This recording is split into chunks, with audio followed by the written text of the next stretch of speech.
மக்களே, இன்றைக்கி சண்டே. சரி 2 பேரும் சேர்ந்து பீச் போகலாம் ரொம்ப நாள் கழிச்சின்னு சொல்லி கிளம்புனோம். போகிற வழியெல்லாம் அப்படியே பார்த்துட்டு இப்படி ஒரு ஜாலியாக 2 பேர் மட்டும் ஒரு ரைடு. ரொம்ப நாள் கழித்து லவ் பண்ணும்போது நிறைய டைம் போயிருக்கோம். ஆனால் கல்யாணத்துக்கு அப்புறம் ரொம்ப ரேர் தான் பீச் போனது. பீச் போனதுமே அங்கேருந்து குட்டி குட்டி நாய்ங்க ரொம்ப கஷ்டப்பட்டுருந்துச்சு. இந்த சம்மரில் தண்ணி, சாப்பாடு, நிழல் எதுவுமே இல்லாமல் ரொம்ப கஷ்டப்பட்டுருந்ததுங்க. எனக்கு நாய்ங்கன்னா ரொம்ப பிடிக்கும். ஸோ அதனால் நான் வந்து கம்ப்ளீட்டாக போனது தண்ணிக்கு போய் விளையாடணுன்னு தான் போனேன். ஆனால் இவங்கள பார்த்ததுக்கப்புறம் இதை விட உலகத்தில் பெருசே இல்லைன்னு தோணி அவங்களோடையே டைம் ஸ்பெண்ட் பண்ணிகிட்டு இருந்தேன்.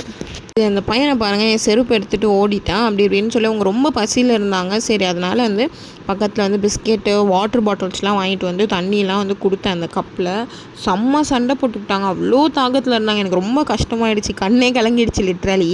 இவ்வளோ குட்டி குட்டி உயிருங்க பேசிக்கான தண்ணிக்கு இவ்வளோ கஷ்டப்படுறாங்களே அப்படின்னு நினைக்கும் போது ரொம்ப கோவம் வந்துச்சு கடவுள் மேலே. இதோட செகண்ட் பார்ட் நெக்ஸ்ட் வருது பாருங்கள்.